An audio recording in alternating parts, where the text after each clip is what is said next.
Recording in progress.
Good evening. Welcome to the 32nd meeting of the Mayor and City Council. Tonight, our president is not with us, so I'll be running the meeting. I will call the meeting to order at 6 p.m. Madam Clerk, can you please call the roll?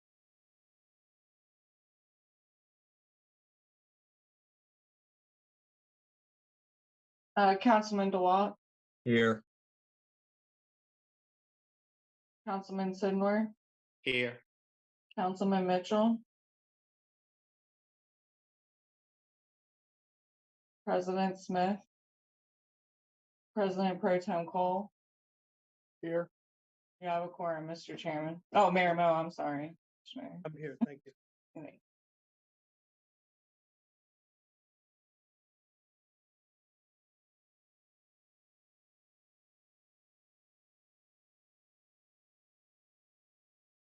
President Cole, you're on mute. Sorry about that. Agenda item number 2 is approval of the minutes from the April 5th, 2023 work session and minutes of the regular meeting on April 10th, 2023. Are there any corrections or amendments to the minutes? If not, I'll entertain a motion. Mr. President, make a motion to approve the work session April the 5th and the regular meeting on April 23rd. I have a motion. Do I have a second? I'll second it. Madam Clerk, please call the roll. Councilman Sidnor, Yes. Councilman DeWalt, Yes. Councilman Mitchell, Yes. President Smith, or I'm sorry, President Cole. Yes, Motion carries. thank you.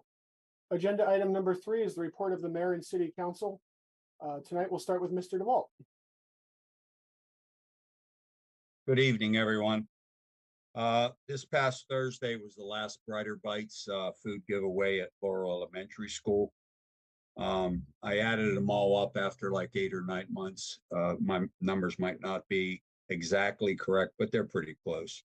We had 17 days of handing out fresh fruits and vegetables each day, 150 bags going out to the families of the children that go to Laurel Elementary School. That's a total of 2,550 bags.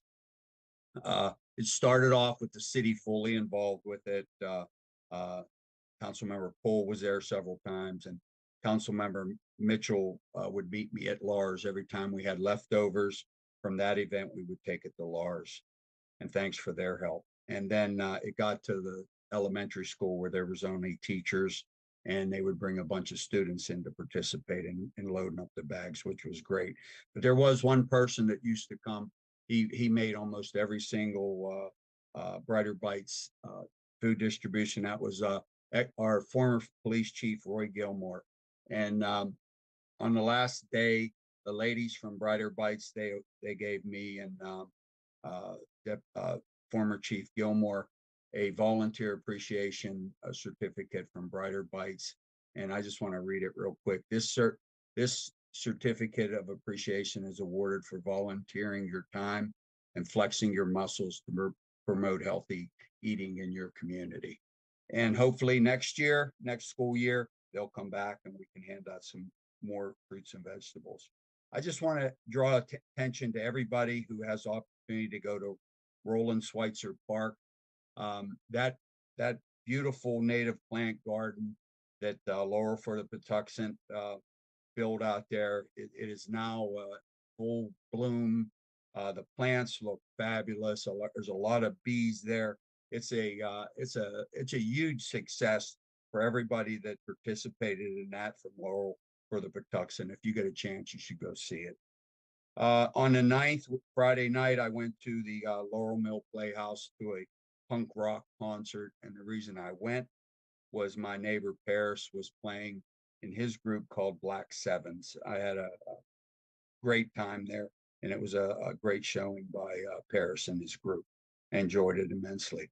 On the 10th, early in the morning, Brian Coyle and Dave, and I always give him a little promotion thing with Laurel Manor House, our only bread and breakfast in Laurel on Montgomery Street. We went over by the Red Hot and Blue on the corner, and there's a couple big sycamore trees, and we cut down a lot of real thick vines that were choking those trees out. And we made it almost all the way down to the path. Just a real couple quick reminders. Mango Grill, Tuesday and Wednesday, the Cats fundraiser is there. Please go out and support them. They do great work. And then don't forget the seniors that own homes and have owned their home for 10 years. The elderly and veteran real estate tax credit is starts to be due by June 15th all the way to August 31st. So please get it in early, and it's 20% off your city taxes. And don't forget, the county has the same program, and you get 20% off on your county taxes too, because we pay both taxes. And that's about it, Council President. Thank you. Thank you, Mr. DeWalt. Thank you for the reminders. Next, we'll go with Mr. Sidnor. Thank you, sir. On June the 4th, I attended a Historical Society Gala. June the 3rd, we attended Mad Cow, had a Stop the Violence rally. That's very important. This to promote peace in our community. On June the 1st, Principal Lee from Laurel Elementary School retired after 34 years. I attended her retirement ceremony. And also on May 26th, I spoke at at Montpelier Elementary School for 3rd graders and 5th graders on Career Day. So that concludes my report, Mr. President. Thank you. Thank you, Mr. Sidnor. Councilman Mitchell. Thank you, Council Member. On June 2nd, I went to Career Day at Montpelier Elementary School.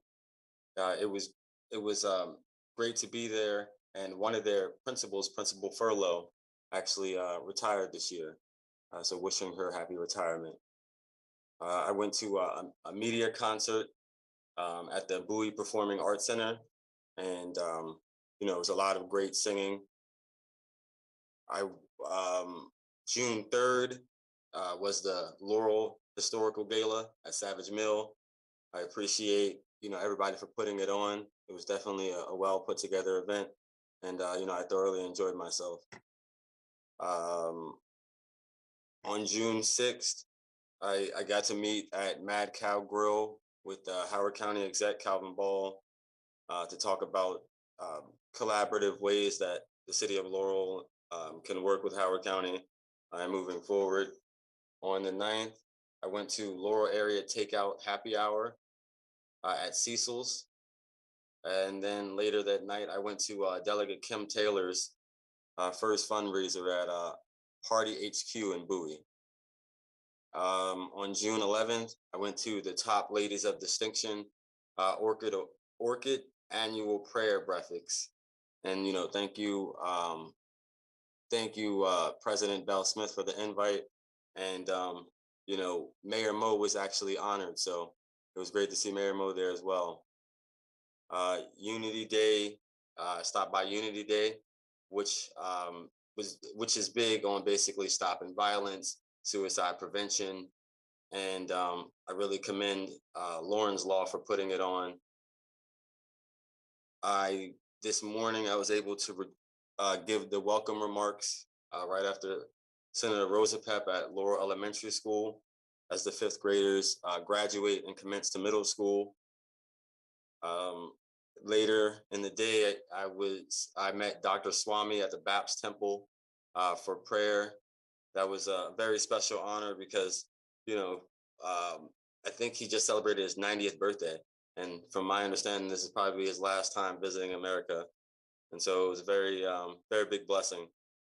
And then on June 17th, as far as an announcement, there will be another record clearing clinic at Grace Life Center. And that concludes my report. Thank you.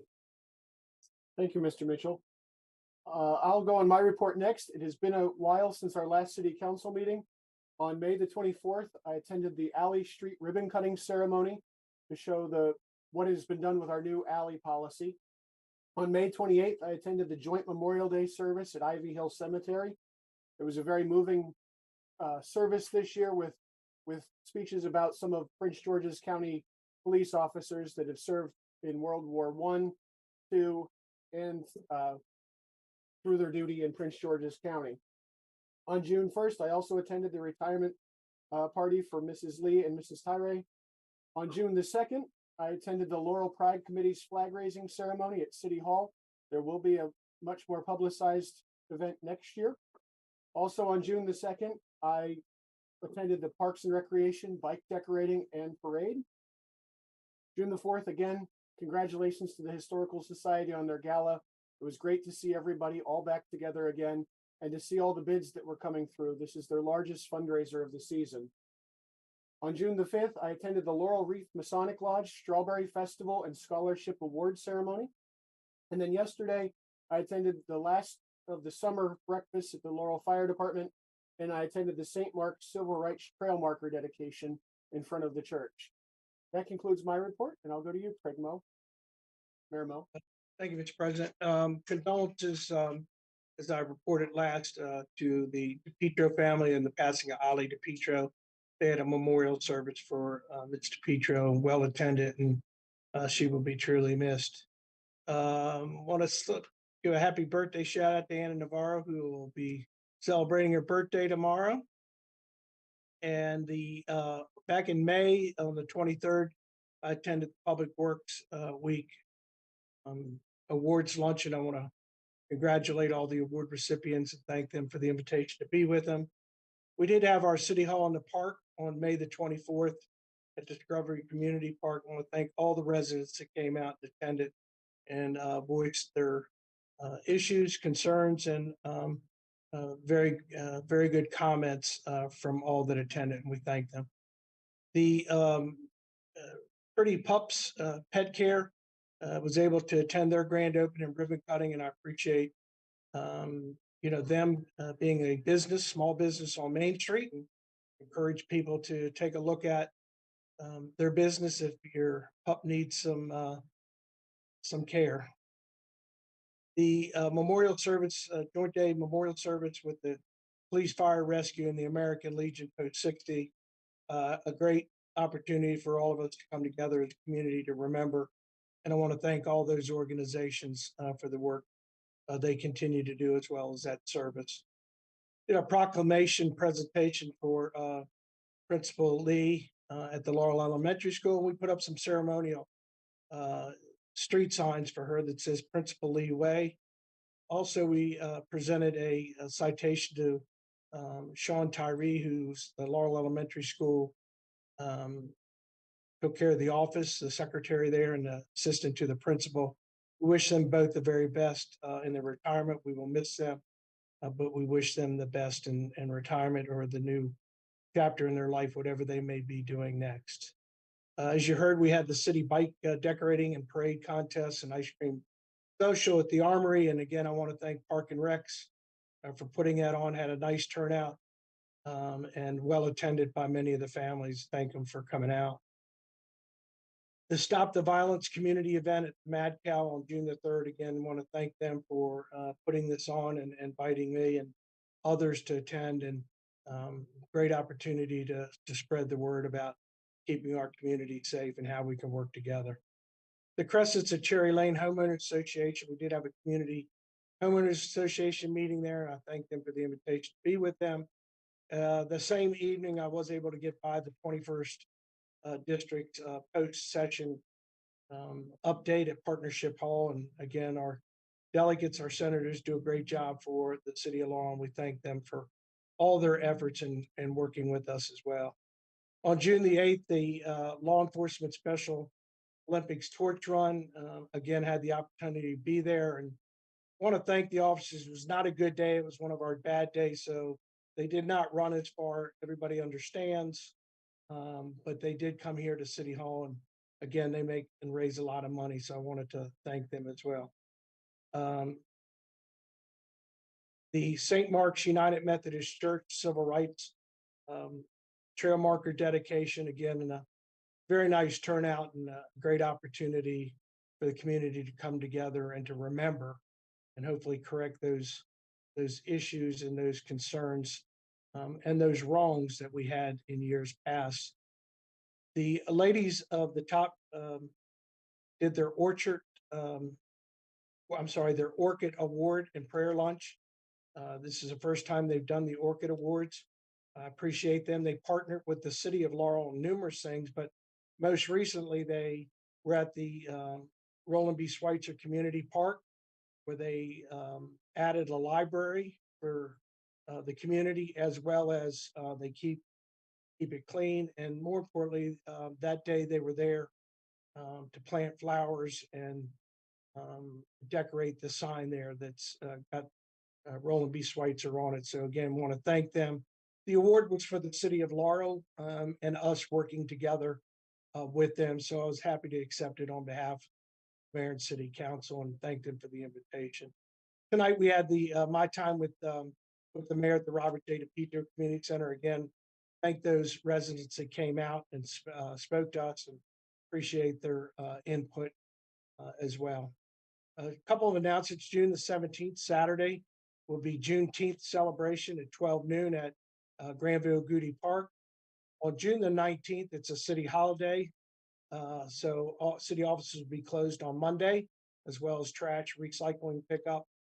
And on July the 1st, the city of Laurel's annual 4th of July celebration of parade and fireworks will take place, and the parade will begin at 11 o'clock. On July the 4th, the city offices again will be closed, as well as the trash and recycling. We do have a proclamation that we'll present. We'll put it out on social media for the Park and Recs month of July. So again, that concludes my report, Mr. President. Thank you, Mr. Mayor. Next on the agenda, we have appointments of the mayor and reappointments. I will read these in their terms. For mayor appointments, Alex Antunes for a 3-year term on the Arts Council, Maria Gonzales-Jackson for a 3-year term on the Youth Services Commission, Sara Lubieniecki for a 3-year term on the Ethics Commission, and Giovanna Williams to the Public Safety and Transportation Committee for a 3-year term, or I'm sorry, a 2-year term. Reappointments, Maxene Bardwell to the Ethics Commission for a 3-year term, Eileen Collins to the Youth Services Commission for a 2-year term, Craig Frederick to the Youth Services Commission for a 2-year term, Toy Davis to the Education Advisory Committee for a 2-year term, Maria Gonzales-Jackson to the Education Advisory Committee for a 2-year term, Alan Grimes to the Education Advisory Committee for a 2-year term, Carol Nash and Aiel Nagusi also to the Education Advisory Committee for a 2-year term, and finally Kyla Clark to the Environmental Affairs Committee for a 2-year term. Mayor Mo, you have the floor. Thank you, Mr. President. Again, we have some new faces there and appreciate them stepping up, as well as those reappointments. I'd ask for the council's confirmation. Thank you, Mr. President. Thank you. Do I have a motion? Yeah, I make a motion to approve all the members into the various committees you read in the record, Mr. President. Thank you, Councilmember. And a second? I'll second it.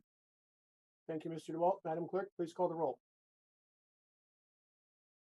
Councilman Sednor, Yes. Councilman DeWalt, Yes. Councilwoman Mitchell, Yes. President Cole. Yes. Motion carries. Thank you all very much. Our next agenda item is general public hearing. I will open the general public hearing at 6:18 p.m. Madam Clerk, is there anyone signed up to speak?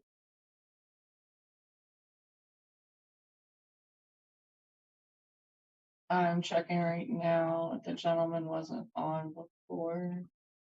As a reminder, all residents are welcome to attend the general public hearing. Please read your name and address into the record. Everyone is limited to 3 minutes for public hearing. The one gentleman we had on the email that is not on the call.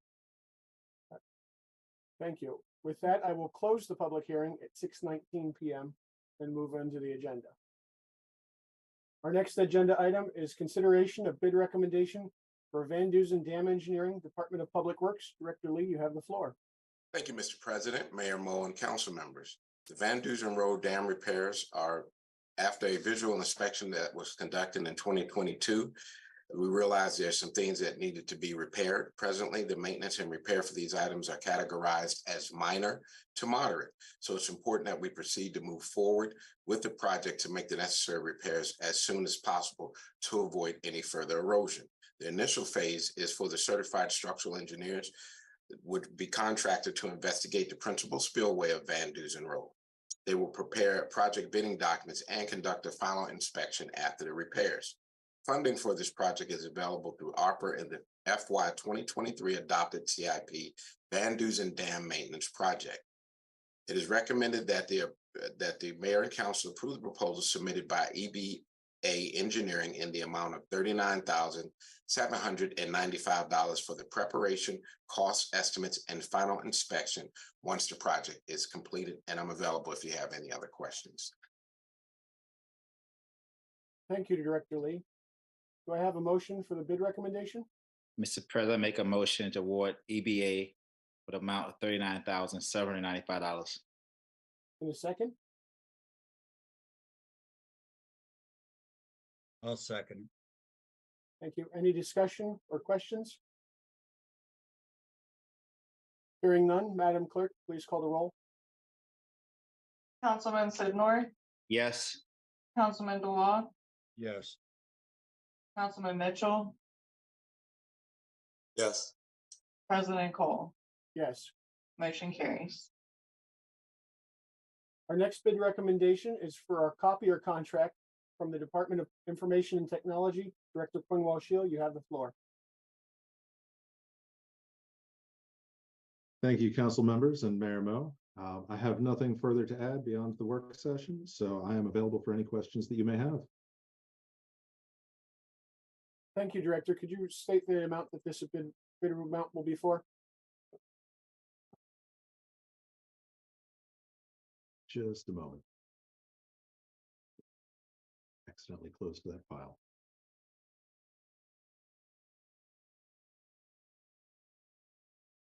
Also, may I ask, Mr. President, the name of the company who can get awarding the contract to as well, for the record. Absolutely. You know we know, but just for the record.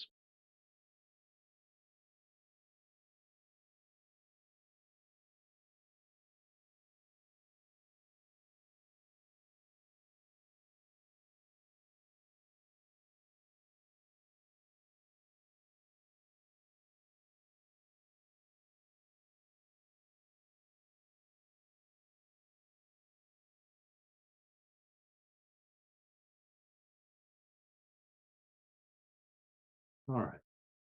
The recommendation is to approve a 5-year copier lease with Digital Copier Associates of Lanham, Maryland for the amount of $169,020. And the funding is available in the adopted FY 2024 general operating budget. Thank you, Director. Do I have a motion? Yes, motion. Make a motion to award the contract to Digital Copier Associate, $169,020. Thank you. In a second? I'll second it. Thank you. Any questions or comments? Mr. President, if I could, just for the record, we do offer this both to the fire department, Laurel Volunteer Fire Department, the Laurel Volunteer Rescue Squad, as well as the museum. They pay for it, at least on the fire department rescue squad, they just have access to the contract and they pay. Thank you. Thank you, Mr. Mayor. Any further discussion? Hearing none, Madam Clerk, please call the roll.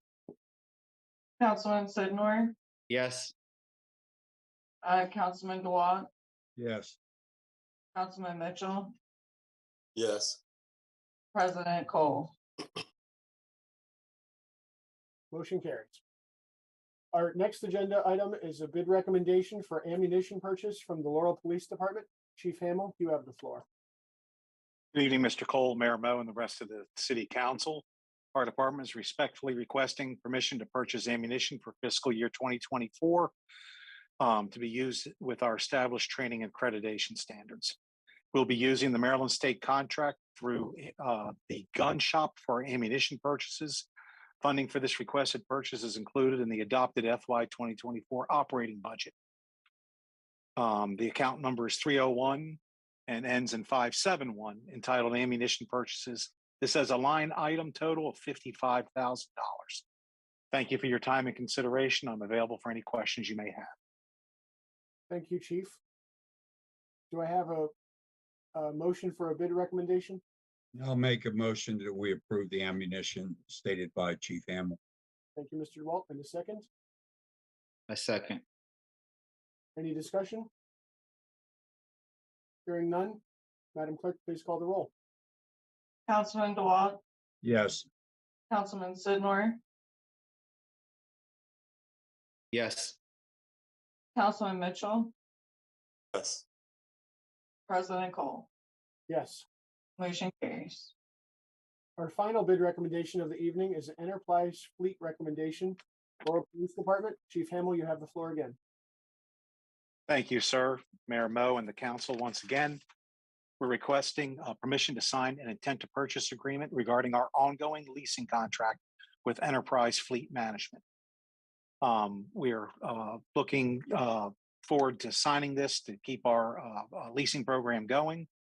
These vehicles are included in our budget submission package that has been previously approved by this mayor and council. The projected cost for this procurement cycle is $274,560. This contract for lease is with Enterprise Fleet Management. It includes the outfitting of the vehicles through priority install via the Sourcewell Purchasing Cooperative under RFP ending in 618 Edward Frank Mary. This is included in the adopted FY 2023 and 2024 Capital Improvement Program budget section under Fleet Acquisition. Thank you for your time and consideration with this. I'm available for any questions. Thank you, Chief. Do I have a motion for the bid recommendation for Enterprise Fleet? I'll make a motion that we approve the Enterprise Fleet company that Chief Hamill just described. Thank you, Mr. DeWalt. And a second? I second, Mr. President. Any discussion? Chief Hamill, I did have one question. I can't remember from the work session. We have one more agreement before the entire fleet is renewed? We were discussing that earlier today. It looks like that one more year after this budget cycle, we'll take care of the entire fleet. Thank you. Having a motion and a second and no further discussion, Madam Clerk, please call the roll. Councilman Dwight, Yes. Councilman Sidnor, Yes. Councilman Mitchell, Yes. President Cole. Yes. Motion carries. Thank you. Our next agenda item is introduction and first public hearing on ordinance number 2012, text amendment number 263, an ordinance of the Mayor and City Council of Laurel, Maryland to amend the Unified Land Development Code, Chapter 20, Land Development and Subdivision Regulations, to update the definition section, the use table in the commercial zone, and to update the special exemption section, all to include personal non-medical cannabis as a special exemption in certain zones. Director Love, you have the floor. Thank you. Good evening, Mr. President Pro Temp, Mayor and City Council members. Just to briefly go over what I presented in work session. As stated, this is to update the Unified Land Development Code for the personal non-medical cannabis use, also kind of known as recreational cannabis.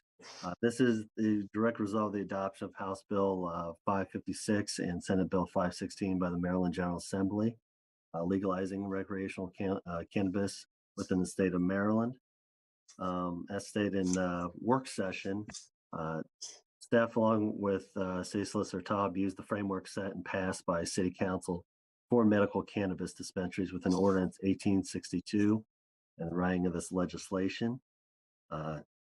As of right now, I don't have anything new to add.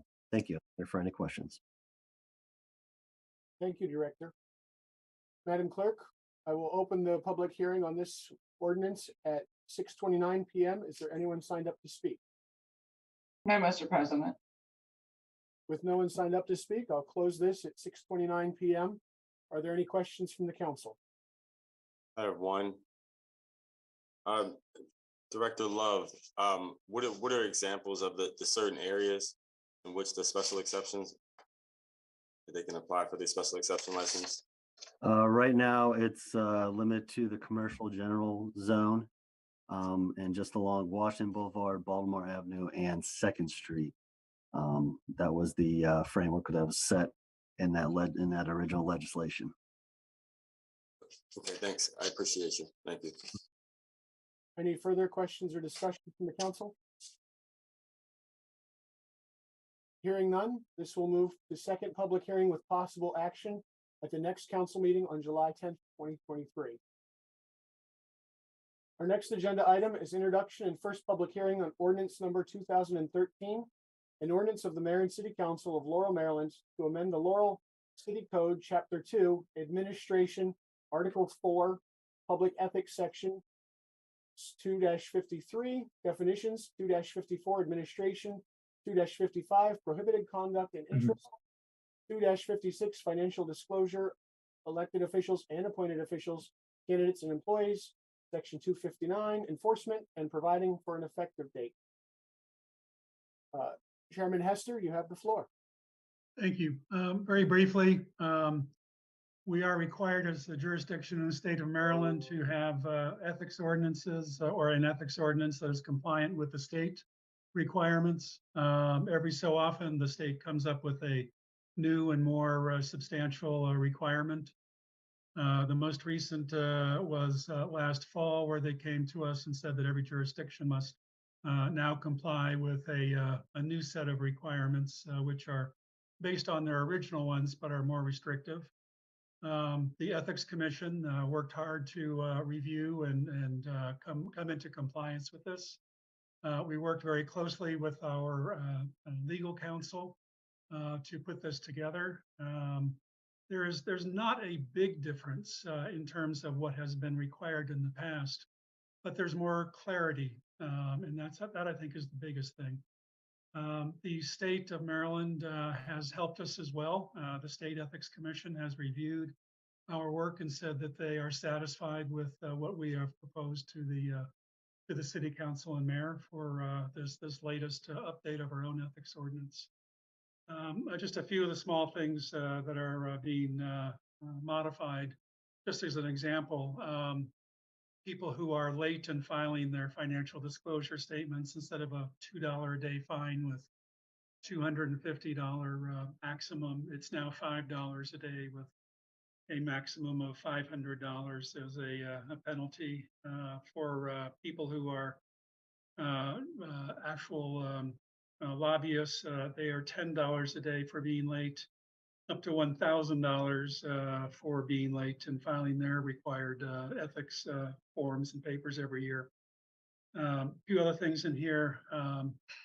There's an expansion of our requirement to take anything that people don't want to agree with regard to our findings to the Circuit Court of Prince George's County. And they will be making their final decisions. Also, if we have a request for something that's beyond the amount that we can fine people, we can bring it to them, and they have a much larger amount that they can fine people. They can also issue cease and desist orders and things like that. These kinds of legal documents that are so critical. Hopefully, we never ever have to use any of these penalties or restrictions, and fortunately, we very rarely have to. We have a good city, we have good people here, and they don't decide that they want to test this too much, fortunately. But we do have the authorities, and the state of Maryland has given us slightly greater authorities in this this latest version. Although there's nothing here that wasn't really in the first version from the one that that we've had before. Or I think this last one, not this one right now, but the one before, we had bigger changes than the version before. And it goes all the way back to 1998 when I began with the Ethics Commission and worked on the ethics ordinance at that time. And every few years, it gets modified and improved a bit. So I'd be happy to answer any questions. Thank you, Chairman Hester. Yes. I will open the general public hearing at 6:34 p.m. Is there anyone signed up to speak on ordinance number 2013? No, Mr. President, there's no one signed up. With no one signed up to speak, I will close the general public hearing at 6:34 p.m. Are there any questions or discussion from the council?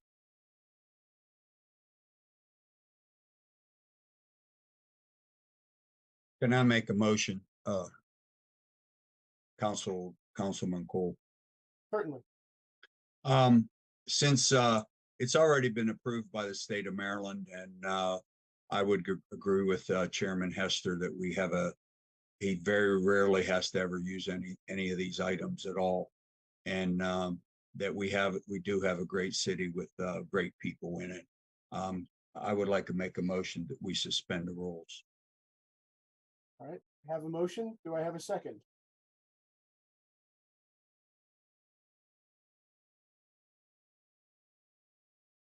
I'll go ahead and second. Madam Clerk, can you please call the roll? Councilman DeWalt, Yes. President Cole, Yes. Councilman Sidnor, Yes.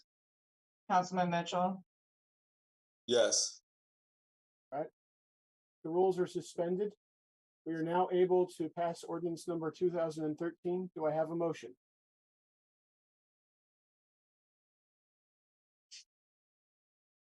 I make a motion that we pass the ethics ordinance. I believe it's 2016. 13. I have a motion. Do I have a second? I'll second it. Thank you. Madam Clerk, can you please call the roll? Councilman DeWalt, Yes. Councilman Mitchell, Yes. Councilman Sidnor, Yes. Mayor Mo. I'm going to concur with council, and I want to acknowledge and thank the chairman of the Ethics Commission and his Ethics Commission members for the work they've done here. I really appreciate it. I know it's not easy. Thank you very much. President Cole, Yes. motion carries. Thank you. May I say one last thing, please? Yes, Chairman. Great. Thank you very much, all of you, especially every member of the council, the president, and each and every council member. And thank you very much, Mayor Mo, who has been a great and enthusiastic supporter of ethics in the city of Laurel. He has been a real leader for us all, and we're very happy to work with all of you, with each and every one of you. And I also wanted to thank you for your earlier action this evening in reappointing Vice Chair Maxene Bardwell to the commission for a 3-year term, and for our newest commissioner, Karen Lubieniecki. And we're very much looking forward to having her be a participant and a commissioner on the Ethics Commission. So thank you all very much for providing such good people to us so that we can do our work. Thank you, Chairman Hester. Madam Clerk, do we need to move to go back into regular session?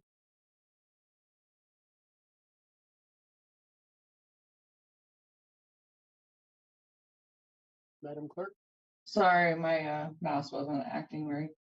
No, we weren't in a closed session, so we're still good to proceed.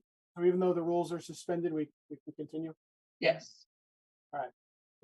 Our next agenda item is second public hearing with possible action on ordinance number 2008, an ordinance of the Mayor and City Council of Laurel, Maryland, to amend Chapter 9, miscellaneous provisions and offenses, to modify Article 10, disposable bags, to prohibit disposable plastic bags from being provided to customers and retail establishments at point of sale, and to provide for penalties for the violation of this ordinance.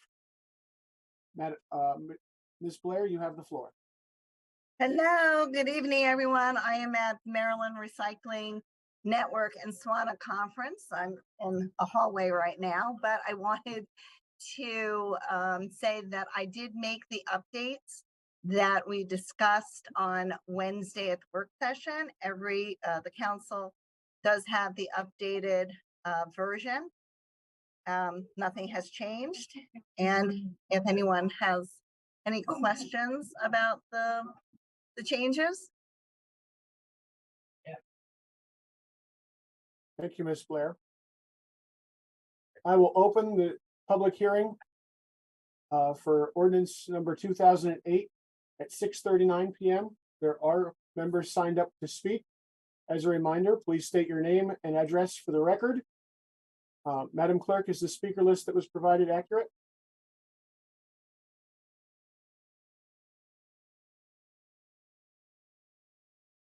You're muted, Madam Clerk. I don't see the first person signed up, Ms. Hoagland, on the call. So the next person would be Mr. Mahoney. All right, I will call Mr. Brendan Mahoney. As a reminder, you have 3 minutes. Perfect. Thank you, Mayor and Council, for the opportunity to speak tonight. Brendan Mahoney, representing the Restaurant Association of Maryland and our members with Laurel locations. To be clear, our restaurant members have already switched to paper as required by Laurel law and a previous ordinance that was passed. But something that was brought up in the work session was that this money was going to be retained by the retailer. However, restaurants do not want to retain this money, plain and simple. Further, our members do not allow customers to use reusable bags due to cross-contamination concerns. So at that point, a bag fee becomes punitive since the customer cannot avoid it. Simply put, assessing a bag fee is more challenging for restaurants than for retail stores.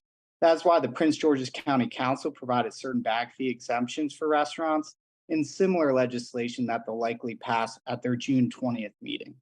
The two scenarios they provided bag fee exemptions for were at the drive-through. This was a crucial exemption for our industry because the order is not bagged until after the customer has already paid. Cashiers typically do not know how many bags an order requires ahead of time, making it impossible for these establishments to be compliant with this legislation. Further, the speed of service would be slowed by customers who request that food be handed through the window individually to avoid the bag fee. And the second scenario they provided exemption for was for dine-in customers that request a doggy bag. It'd be difficult for restaurants to subsequently charge a carry-out bag fee after the customer's already paid.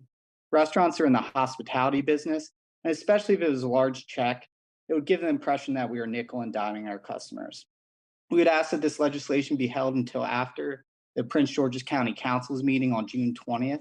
Ultimately, when passed at the county level, the need to pass a local version would become moot. If the City Council does decide to move forward with this legislation, we would ask that you adopt similar amendments as the county.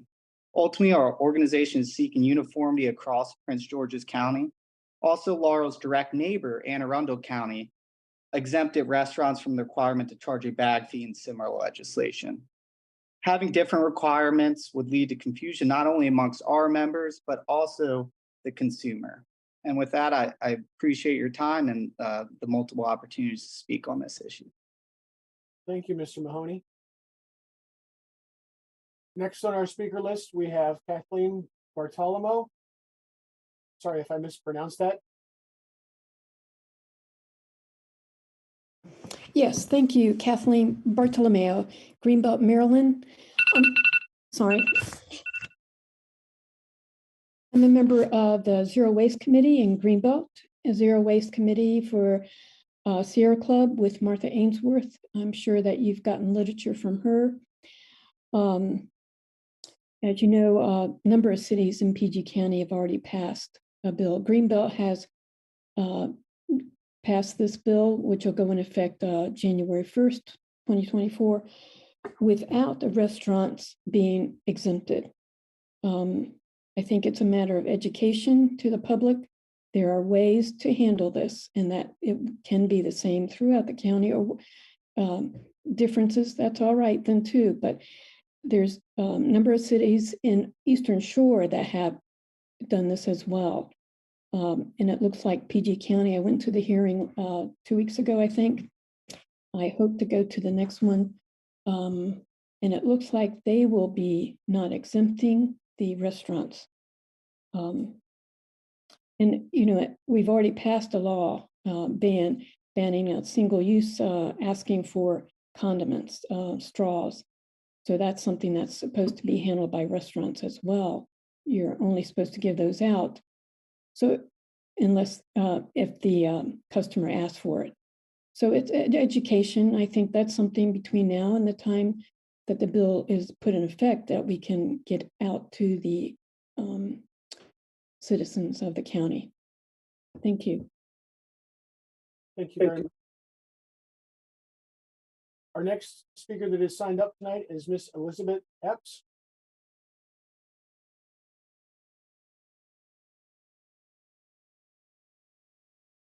Good evening. Can you hear me?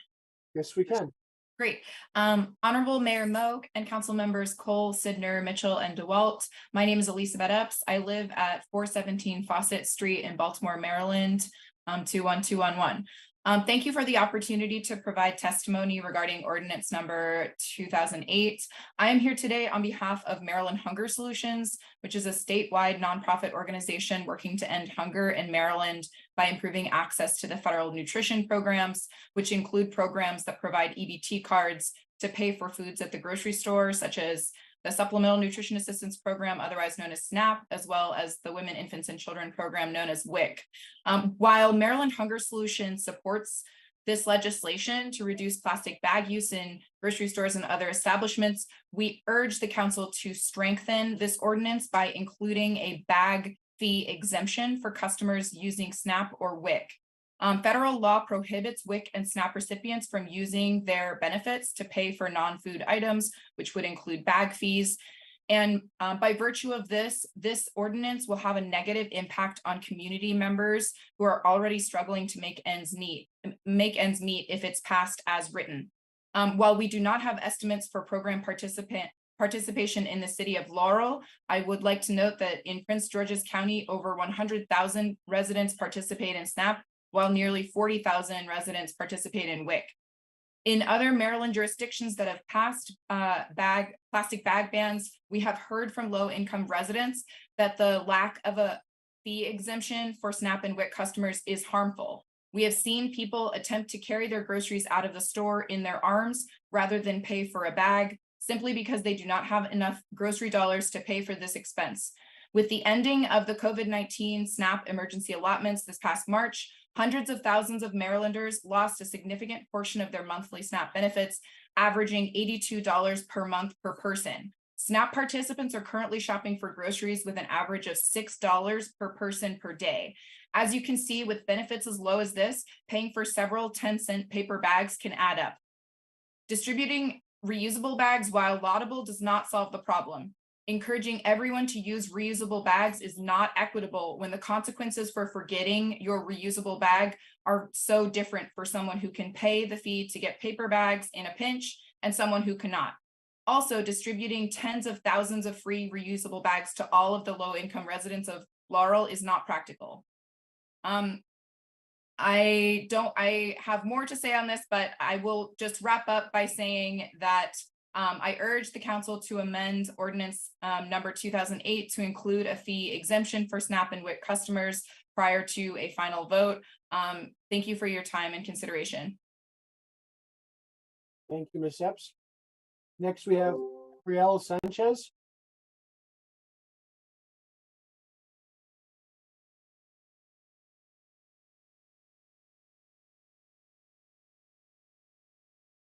Madam Clerk, is Gabrielle with us? Yes, I just allowed Ms. Sanchez to speak. Ms. Sanchez, can you hear us? Can you hear me?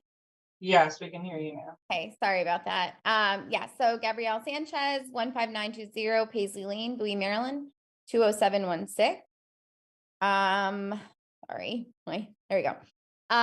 Good evening, council members, and thank you for listening to me today. I am here on behalf of Clean Water Action, to express our support for eliminating plastic bags and reducing single-use bag use. But I'm also urging that the council adopt a very important provision to this ordinance to address the impact of this legislation on low-income residents, specifically people relying on SNAP and WIC benefit. I want to start by saying that I am a proud resident of Prince George's County, and I lived in Laurel for several years. It's where I started my family, and I am very thankful to the many benefits that were made available to me in order to keep my family afloat. While my daughter is an amazing blessing, she was unexpected, and I was very young at the time, and I knew I needed help to keep her fed and healthy. So I applied for and was approved to receive WIC benefits. It really was a godsend, and within a few years, my husband and I were incredibly lucky to find higher paying jobs and no longer relied on WIC benefits. My reason for telling you this very personal account of my life is because I know what it's like to be poor, what it means to scrape by, have to save every penny in order to prevent my family from losing electricity or hot water. And when I shopped, I rarely had cash or money in my checking account to purchase any non-essentials that were not covered by WIC. Sorry, hold on, my dog is like really loud in the background. Sorry about that. Okay, so while we want to use reusable bags as much as possible, we really shouldn't. I'm sorry, I'm really sorry. Okay. Yes, so again, my reason for telling you this story is because I was poor. I know what it means to scrape by. And when I shopped, I didn't have cash or money in my checking account to purchase any non-essentials that weren't covered by WIC. And that's really what this paper bag fee is. It's a non-essential that poses more than just an inconvenience for low-income earners. It puts an undue burden on our community's most vulnerable residents by forcing them to comply with a fee that they simply cannot afford. And while we want reusable bags to be used as much as possible, we should not be placing a higher burden for complying with the bill on SNAP and WIC customers than non-SNAP and WIC customers who would be able to pay the bag fee with the same method of payment as the rest of their transaction. There are thousands of SNAP and WIC participants throughout Prince George's County, including those in Laurel, and distributing enough reusable bags to meet the needs of all those participants would be a massive undertaking. And even if the city was successful in doing so, it doesn't negate the fact that people do forget. It's understandable that this happens. I myself forget my reusable bags. The difference is I can afford a 10-cent bag fee per bag, while SNAP and WIC customers may not be able to. And I want to know is, will they be expected to carry their groceries in hand if they take public transportation or walk to the store? What happens when their groceries are scanned and bagged and they realize they can't afford the fee? Will cashiers be expected to take the items out of the bags and tell the customer they cannot have any bags? I also want to address the narrative that a fee exemption program is unworkable. This is a false allegation, as exemption programs whereby the paper bag fee is waived for SNAP and WIC customers has had great success in other states, including Oregon, Washington State, Colorado, and New York. I've also personally spoken to cashiers at several grocery stores in Prince George's County, including Giant, Walmart, and Shoppers, to really understand how non-food items are separated from food items when a customer pays with SNAP and WIC. And while it may be true that cashiers cannot ask outright the method of payment, if the customer does use an EBT card, the computer does show items not covered by SNAP or WIC, and it's at this time that the cashier would know when to employ the exemption. And finally, I want to reiterate that I love my community and I want us to be leaders, not only in the fight to reduce plastics pollution, but also in the fight to end environmental inequity, an inequity that puts the brunt of both environmental pollution and environmental regulations on our low-income residents. Thank you for taking the time to hear me, and I do apologize for the background noise. Thank you, Ms. Sanchez. Next on our speaker list is Mrs. Martha Ainsworth.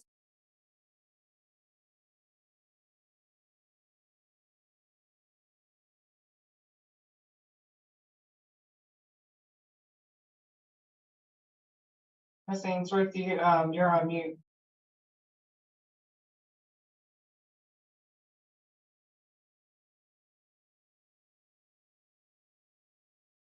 Ms. Ainsworth with us? Yeah, she's on the call, but she's muted. I asked for her to unmute. Okay. Sorry, that just appeared. Sorry. Okay. Okay. Good evening, Mayor Mo and President Cole, and members of the City Council. I'm Martha Ainsworth. I'm Chair of the Prince George's Sierra Club Zero Waste Team. Speaking in support of Ordinance 2008 on behalf of the Prince George's Sierra Club's members and supporters. The Sierra Club would like to congratulate the City of Laurel for being the first jurisdiction in Prince George's County to pass a ban on single-use carryout bags to reduce plastic pollution and its environmental and health impacts. Honey. Now the city is taking the next step with Ordinance 2008 to incentivize shoppers and retailers to embrace reusable bags or simply not use a bag by requiring retailers to charge at least 10 cents for paper bags. In the absence of a charge for paper bags, more than 2/3 of grocery shoppers are taking paper bags. Paper bags break down in the environment, but exact a large environmental cost in their production, the felling of trees, toxic chemicals and air water pollution, and health impact on nearby communities. The ordinance also introduces a definition of reusable bags that will prevent retailers from providing thicker plastic bags made of film and calling them reusable. Putting a visible price on carryout bags will change shopper behavior. Results from shopper surveys conducted by the Sierra Club show that while 5 cents reduces the use of paper bags and increases reusable bag use, it's not enough to get the level of behavior change that's needed. Retail stores like Aldi and Lidl charged 8 to 12 cents for paper bags as part of their business model. More than 90% of their shoppers bring a reusable bag or don't take a bag at all. More recently, Big Lots has discontinued single-use plastic carryout bags and is charging 15 cents for paper bags. And Mom's Organic Market is charging 25 cents. Equity concerns will be met by promoting universal participation for households of all economic status, ensuring that everyone is fully informed of the carryout bag policy and has access to reusable bags. This is what will lead to behavior change. Those who bring their own bag or don't take a bag will not have to pay. The policy will remove a hidden cost and promote fairness. Shoppers who take paper carryout bags will pay for them, and shoppers who bring their own bag will not. This approach of embracing universal participation is 100% consistent with all the other plastic bag legislation in Maryland, including nearby Anne Arundel County, which passed its Bring Your Own Bag ordinance on June 5th. So with a strong communications campaign and availability of reusable bags to those in need, everyone can participate in the behavior change and its environmental benefits. We urge you to adopt Ordinance 2008 as it currently exists without further amendment. Thank you very much. Be glad to answer any questions. Thank you, Ms. Ainsworth. Our next speaker this evening and the final speaker on this ordinance is Sara Price. Thank you. Good evening, Mr. Mayor and honorable members of the council. My name is Sara Price. I was previously a resident of the county and I now reside in Anne Arundel, but I'm here on behalf of the Maryland Retailers Association. We are in strong support of adding the 10-cent fee for paper bags. As has been mentioned by previous speakers, having a ban and fee structure in place for plastic and paper bags is the most effective way to alter consumer behavior and to encourage customers to bring their own bags. Typically what we see in grocery stores is that when people are using paper bags, an average load of groceries would take more paper bags than plastic. So in addition to paper bags, an average large paper grocery bag with no handles and no branding on it, while that bag costs on average a minimum of 4 to 5 times the cost of plastic, businesses are also having to use more paper bags than plastic in addition, and we're paying a higher cost for an equal number of bags. We do have some major concerns about the recommendation to include an exemption for customers who are shopping with SNAP and WIC. While we are very sensitive to the impact that this could have, we do believe that encouraging everyone to bring their own bag is what is best for the community at large. And we are very supportive of any efforts to do bag drives and to provide promotional bags to customers. It is true that a cashier is not allowed to ask, how you'll be paying. It is federally illegal for them to treat customers any differently depending on what method they are using to pay for their groceries. And it has been suggested in some communities that grocery stores could simply absorb the cost of the bags. What we would see if that were the case is you have fewer hours for employees, you have fewer shifts, you have fewer new employees being hired, you have fewer service hours at the deli, at the meat counter, at the pharmacy. You see higher prices for groceries across the board for all customers. Ultimately, having exemptions and expecting stores to simply absorb the additional thousands of dollars to bring these bags into the store has a negative impact for all customers across the board. So we would urge you to please adopt the 10-cent fee for all customers in all stores. It reduces competition, it provides consistency, and it allows for stores to make this transition without having to reduce the services that they're providing for their customers. Thank you. Thank you, Ms. Price. Madam Clerk, is there anyone else signed up to speak for this ordinance? No, Mr. President, that's it. Speaker? May I address just one thing as we talked about in our work session? Let me close the public hearing first. I'll close the public hearing at 7 p.m. Ms. Blair, you have the floor. So as we discussed in the work session, I think what is critical is to get the information to our residents in a timely fashion, and also to have our message very clear and consistent. We will, as a city, we will be able to design something and provide it to all retailers that will just say this retail establishment charges for paper bags. That information can also be sent to the restaurants so that everyone is making a decision about how they want their takeout, whether they want it in a bag or to just take it out. We have not received any information about cross-contamination, so I can't address that. But I think with the messaging, we will be able to get that point across to everyone. As far as reusable bags, I think that our residents who it was brought up take public transportation would be much better served with a strong, sturdy, reusable bag with a stitched handle to carry their groceries and not have to use paper bags, whether they are free or not. So this education and outreach can start immediately upon signature of the ordinance, and we would be we would go out into the neighborhood and obviously promote it at our farmers market and any other city events, which my last count, we had at least 10 reusable bags that we have for our residents at all city events. That's it. Thank you. Thank you, Ms. Blair. Next, I'll open it to questions and comments from the council. Mr. Mitchell, you had a question? Yeah, well, it was more of a comment. I saw Ms. Bartholomew. Welcome, Ms. Bartholomew. I know she does a lot with environmental organizations in Prince George's County. One of the things I had was after the last meeting, I wanted to give further consideration for the SNAP and WIC exemption, because after reading about it, it is pretty consistent that there are SNAP exemptions in like neighboring and local jurisdictions.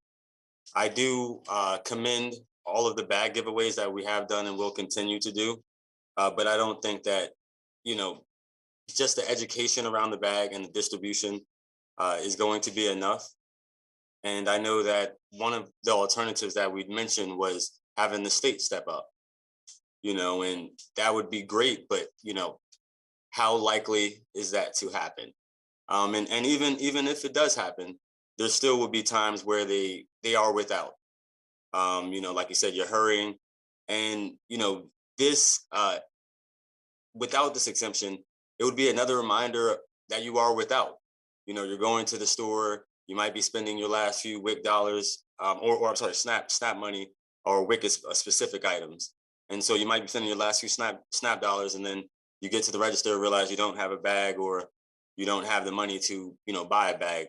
As many people stated on the call, is, some of them understand food insecurity, and some of them understand being less fortunate. And so, this cost, I think, probably could pigeonhole people. And I have actually seen people carrying their bags because they didn't want to absorb the cost or didn't have the ability to absorb the cost. I love the idea of asking about the option, like asking if you want a bag, because at the end of the day, some people might not utilize the bag. Like I know in Prince George's County, when it came to the plastic straws, I went to a restaurant over the weekend, and they asked, you had to ask for the plastic straw. And so that was great because, of course, it cut down on waste on people who might not use straws in the first place.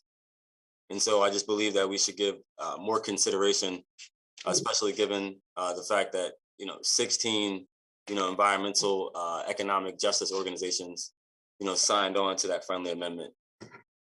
And that's it. Thank you, Mr. Mitchell. Are there other comments or questions from the council? Yes, Mr. President, I have a question as well. Back to Ms. Price from the Maryland Retail Association. You said that it's illegal for the cashier to ask a customer if they paying they on WIC or not. That correct? Mr. President, I'll have to allow them to speak again. Go ahead, Madam Clerk. Ms. Price? Thank you. Yes, it is my understanding that cashiers are not allowed to ask if you will be paying with benefits. This was put in place to try to reduce any stigma for the use of benefits, to make sure that any customers who are shopping that way wouldn't face any kind of discrimination, whether from the cashier or from the other shoppers around them, just to sort of ease that system. I do know one of the largest grocery stores in the state. They've told me that their system, well, yes, if you swipe your card and there are items left over that SNAP or WIC could not be used for, it would indicate that additional payment is required.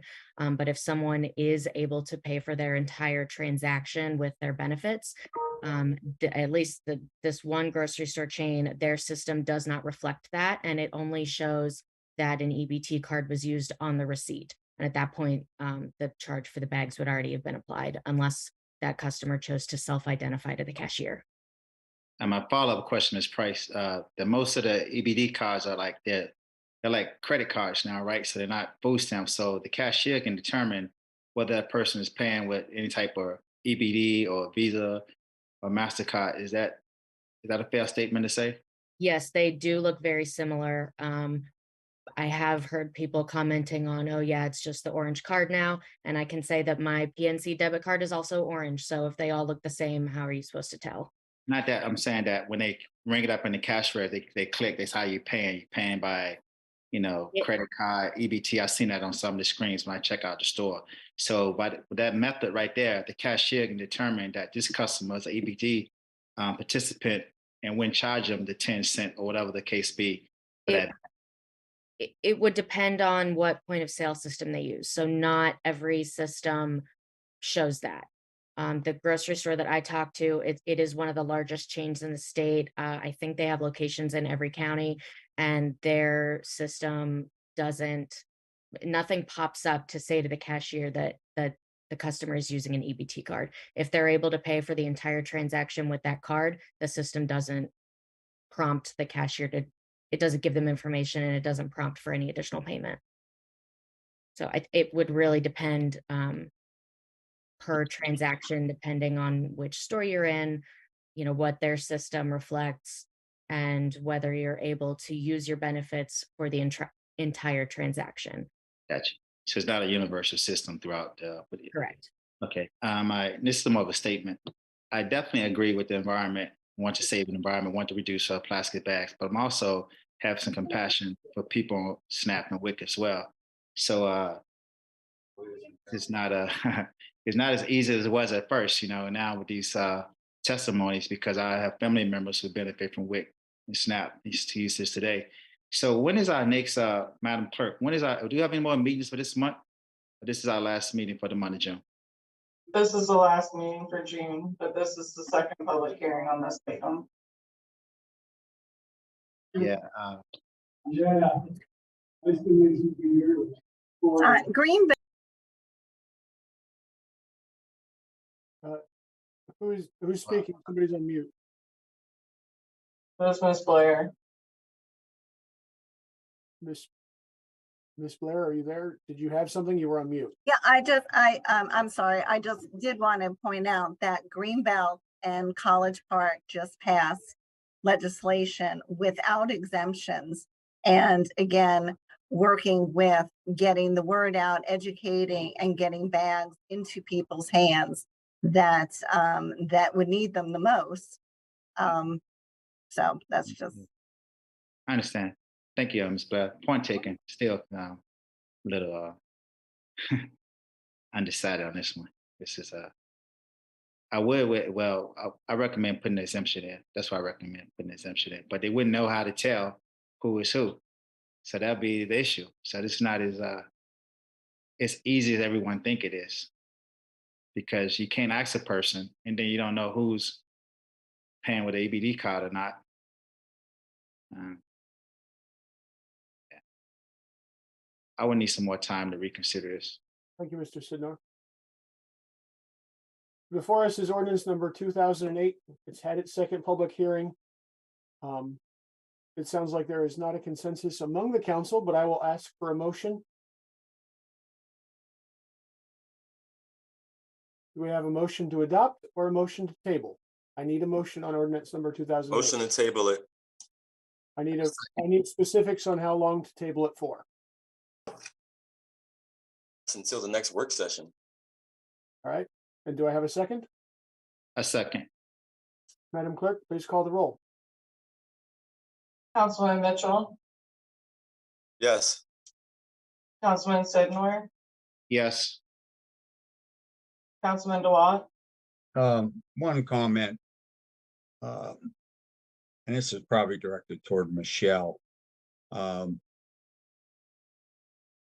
think, the educational part is fabulous. The more we get it out there, the better. And also, I think we should really stress that people who do use WIC or SNAP, that we will have, if they came to City Hall, we could have bags readily available to them. And a lot of other of our every event we have, we can have these bags for WIC and SNAP, people that utilize WIC and SNAP. And I mean, it's going to take a lot eventually to get them educated enough to know that they're going to have to supply, they're going to have the bags in their vehicle at their home and readily available to them at all times. And I just can't believe that these large groceries and stores haven't developed something in their computer systems to verify and to take care of that problem. That boggles my mind. But the educational part, as long as we can definitely provide these bags everywhere we go and every event we have and things like that, I think it would make a big difference. But because of all the questions and stuff like that, I would vote yes to table it until the next meeting. Thank you. President Cole. I vote yes, and remind all of the council that I did send a memo on June 5th asking for this exemption as well. This will be moved to our next work session on July the 5th. Our next agenda item is emergency resolution number 8-2023, an emergency resolution of the Mayor and City Council of Laurel, Maryland, to oppose the United States Congress House Resolution 3557 entitled American Broadband Act of 2023. Mayor Mo, you have the floor. Thank you, Mr. President. Nothing else to add at this time. If council approves this, we'll make sure it's out in the mail or an email form by tomorrow afternoon. It is an important resolution in my view.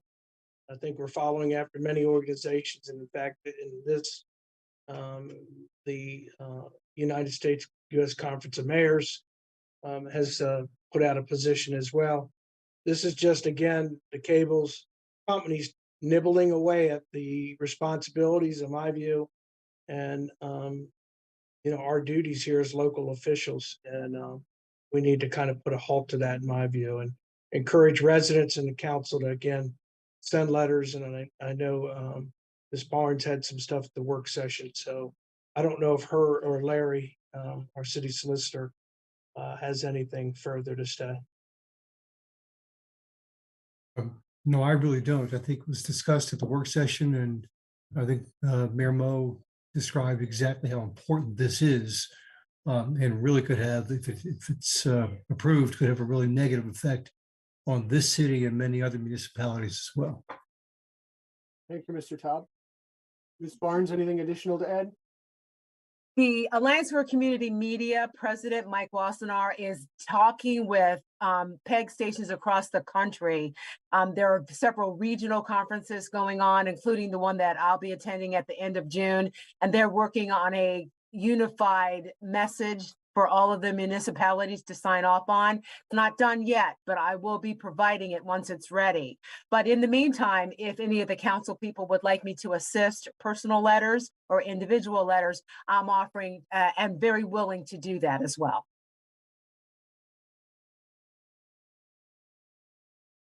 Thank you, Ms. Barnes. Mhm. Do we have a Could motion? I Council? make just a comment to Audrey? Audrey, you think it would have more impact if all the council members had one letter and with the 5 signatures on it? Sorry. I think it just shows a unified front that the city of Laurel, the mayor and the city council all support it. I think that's a great way to do it. And then we could, if we had one letter to deal with, we could send it to our legislators, one letter going to each of our legislators so their offices could do it. That's one approach that could be very effective because it shows such a unified front. And all the mayor's organizations in the attorney group that Mr. Taub is a member of, they'll be sending things as well too. But I think one letter from all of you signed on would probably make a very good unified point. Thank you very much. Barnes. I do believe the resolution does speak on behalf of the mayor and city council, but I agree with the unified letter as well. Do I have a motion to approve resolution number 8-2023? As a reminder, our rules are already suspended. Yes, I make a motion. Mr. President, I'm sorry, Go ahead, Mr. Mayor. because I want to make sure we do this. You only suspended the rules for that one action. You need to continue, although this is emergency legislation, you still need to read it into the record for first reading, suspend the rules, and then go and vote on it, because that's the way your rules require you to do that. I know we put emergency, it was just to show that it is something that needs to be moved on quickly. All right. Thank you, Mr. President. I was going to do that, Mr. Mayor. Yeah, I was going to ask a motion to suspend the rules. All right, we have a motion and a second. We got to read it in the record. You got to open. I'll read it. My phone just moved. Sure. Get there. Give me a second. Bring it up. All right, I've got it up if you would like me to read it into. Yeah, you can read it in the record. Yeah. So you are moving to suspend the rules to approve emergency resolution number 2008-2023, an emergency resolution of the mayor and city council of Laurel, Maryland, to oppose the United States Congress House Resolution 3557 entitled American Broadband Act of 2023. Correct. And do I have a second? Thank you for that, Councilmember Cole. Yes, I'll second it. Madam Clerk, please call the roll. Councilman Sidnor, Yes. Councilman DeWalt, Yes. Councilman Mitchell, Yes. President Cole. Yes. Mr. Coles, now you got to read it to put a motion on the floor now. Our rules are suspended. We will once again entertain Emergency Resolution number 2008-2023, an emergency resolution of the Mayor and City Council of Laurel, Maryland to oppose the United States Congress House Resolution 3557 entitled American Broadband Act of 2023. Do I have a motion I make a motion to oppose, Mr. President. and a second? No second. I think it's to approve the Oh. resolution, not to oppose. Yeah, I was reading out the doggone paper. Yes, make a motion to approve the resolution as read on record by Mr. President. All right, and Carl, you second that again, Mr. DeWalt? Yes. All right, Madam Clerk, please call the roll. Councilman Sidney, Yes. Councilman DeWalt, Yes. Councilman Mitchell, Yes. President Cole, Yes. Mayor Mo. I want to thank the council for moving this along quickly and Mr. Todd and Ms. Barnes for their input as well. And we'll keep everybody posted and make sure we do some letters. And I encourage you to let the public know as well to send their letters. We can give you the mailing addresses where it needs to go to. Thank you, Mr. President. I'll concur. Thank you, everyone. Thank you, everyone. With no further agenda items before the council, tonight's meeting is adjourned. Our next meeting will be a work session on July 3rd at 6 p.m. July Hey, 5th, Jay- Mr. hey, I think Larry had a question. Yeah, I'm sorry. I just want to make sure it's July 5th, I believe, not July 3rd. You're muted, James. Councilman Cole, you're muted. I'm sorry about that, Mr. Taub. You are correct. I was looking at June. Our next work session is July 5th at 6 p.m. Thank you. And with that, I just wanted to say to the clerk, if you could get that in order, you'll need to change the president, in this case, to James. James, if you're available tomorrow, if you'd come up maybe and sign it, get it ready and get it out of here. I will be there. Great, thank you. Thank you all. Have a good evening.